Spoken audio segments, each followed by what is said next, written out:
Assalamualaikum warahmatullahi wabarakatuh. Kenalkan, nama saya Jakilio Sandri, nomor BP 161053-1009. Baiklah, pada kali ini saya akan membahas tentang makalah saya yang berjudul tentang Efficient Security Market. Latar belakang pada makalah saya kali ini, pasar sekuritas efisien ini merupakan suatu hal yang sangat penting. Mengapa begitu? Karena dalam akuntansi keuangan, di dalamnya terdapat sebuah konsep pengungkapan penuh.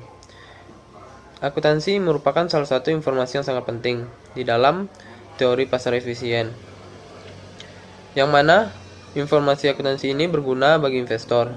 Tetapi, informasi akuntansi ini hanya berlaku jika informasi tersebut dapat dipercaya, relevan, efisien, efektif, dan juga reliable terhadap sumber lainnya. Harga-harga sekuritas merupakan gambaran dari pengetahuan, juga kemampuan dalam memproses informasi yang dimiliki oleh investor.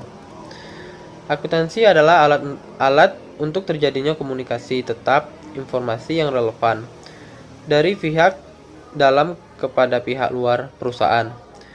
Dan juga dengan akuntansi dapat melakukan keputusan yang tepat, karena akuntansi dapat memperbaiki kegiatan operasional pasar sekuritas.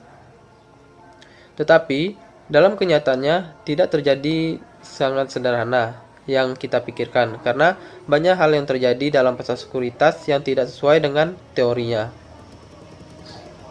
Selanjutnya, rumusan masalah dan juga tujuan makalah ini dibuat. Yang pertama, ada apa itu pasar efisien, yang mana tujuannya adalah untuk menjelaskan apa itu pasar efisien. Yang kedua, bagaimana harga pasar mencerminkan semua informasi yang tersedia, yang tujuannya untuk menjelaskan harga pasar mencerminkan semua informasi yang tersedia. Yang ketiga, apa implikasi dari pasar sekuritas yang efisien untuk pelaporan keuangan? Tujuannya untuk menjelaskan implikasi dari pasar sekuritas yang efisien untuk pelaporan keuangan. Yang keempat, apa itu model CMPM? Yang mana tujuannya untuk menjelaskan model CMPM. Yang terakhir, apa itu asimetris informasi? Yang tujuannya untuk menjelaskan asimetris informasi. Selanjutnya, pembahasan. Yang pertama ada pasar efisien.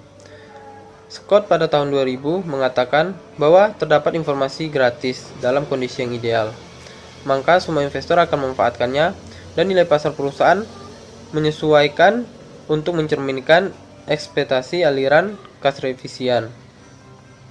Jadi maksudnya semua informasi yang didapat tersebut memang benar terlihat pada keadaan yang ada di pasar perusahaan tersebut. Dan semua informasi akan mendapatkan informasi yang sama dan juga return yang normal. Dalam konsepnya, pasar efisien adalah apabila harga-harga yang terbentuk di pasar tersebut mencerminkan dari informasi yang ada. Faktor pasar efisien ini ada beberapa. Yang pertama, investor, yaitu orang yang menerima harga atau juga disebut sebagai pelaku pasar.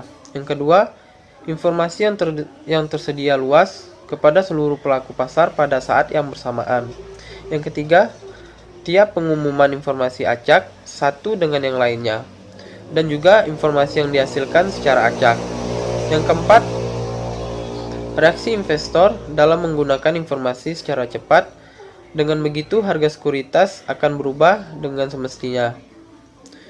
Akan tetapi, jika hal di atas tidak terpenuhi, maka kemungkinan akan terjadinya pasar tidak efisien.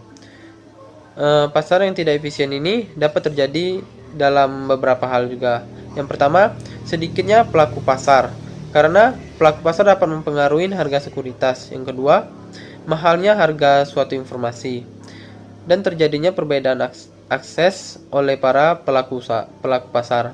Yang ketiga, pelaku pasar dapat memprediksi informasi yang baik. Yang keempat, seorang investor yang naif. Selanjutnya, bagaimana harga pasar mencerminkan semua informasi yang tersedia? Seorang investor akan selalu mencari informasi yang sangat jelas mengenai sekuritas, walaupun sebenarnya dia sudah memiliki sebuah informasi yang cukup. Dalam pengambilan keputusan, suatu model memberikan cara untuk memproses informasi, namun dalam pemrosesannya tidak ada jaminan akan benar. Sehingga Dengan begitu, investor dalam reaksinya terhadap informasi yang sama akan berbeda-beda, karena setiap investor memiliki keyakinan yang berbeda pula. Harga-harga yang cepat dan tepat dalam pasar efisien mencerminkan informasi yang ada di dalam pasar yang efisien tersebut dan berfluktuasi secara acak pada setiap waktu. Harga-harga pasar sekuritas yang ada di pasar tersebut. Harga-harga yang ada di pasar sekuritas akan mengalami kesalahan apabila informasi yang tersedia tidak lengkap atau terjadinya informasi yang salah dalam pasar tersebut.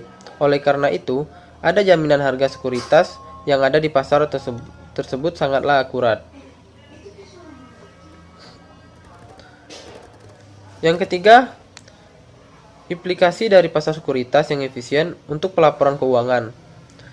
Dalam pasar sekuritas yang efisien, untuk pelaporan keuangan ada 4 implikasi utamanya.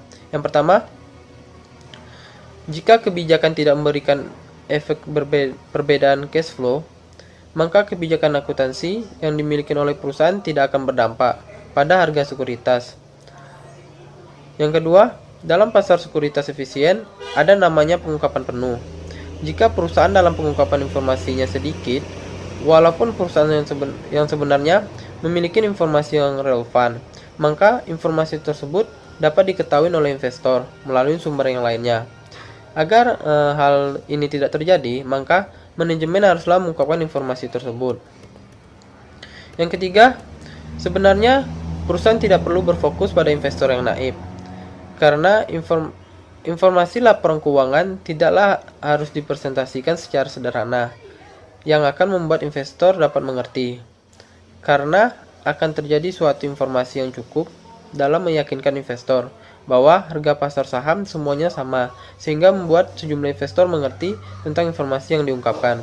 Yang keempat, seorang akuntan dalam menyediakan informasi haruslah selalu bersaing dengan sumber yang lainnya, seperti media, analisis keuangan, karyawan perusahaan, ataupun yang lainnya. Oleh karena itu, seorang akuntan dituntut untuk menyediakan informasi yang sangat berguna.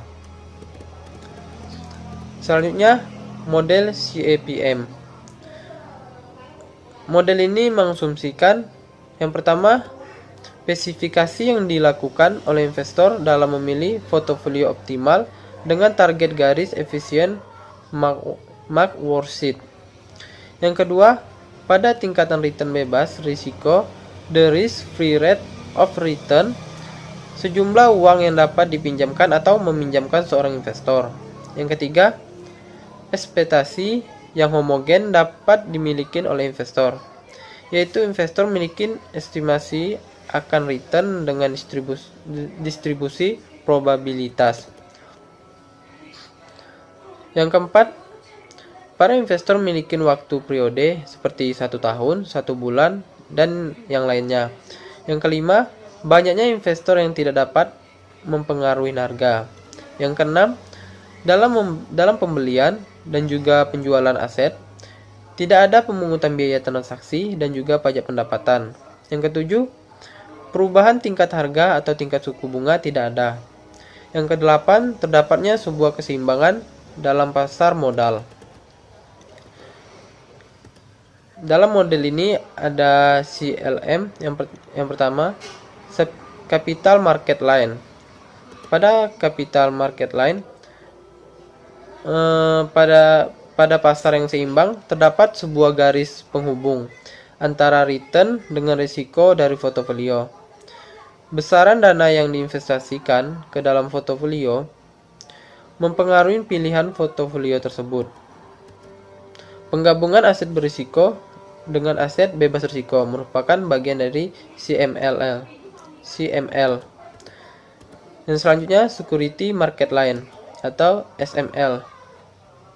Kontribusi CMPM, CMPE dalam menilai seberapa efisiennya portofolio yang dilihat dari apakah risiko sebanding dengan risiko portofolio pasar M, yang misalkan kalau investor memilih portofolio selain M, membandingkan risiko aset yang berisiko portofolio bukan M adalah covariance terhadap portofolio pasar merupakan risiko yang relevan.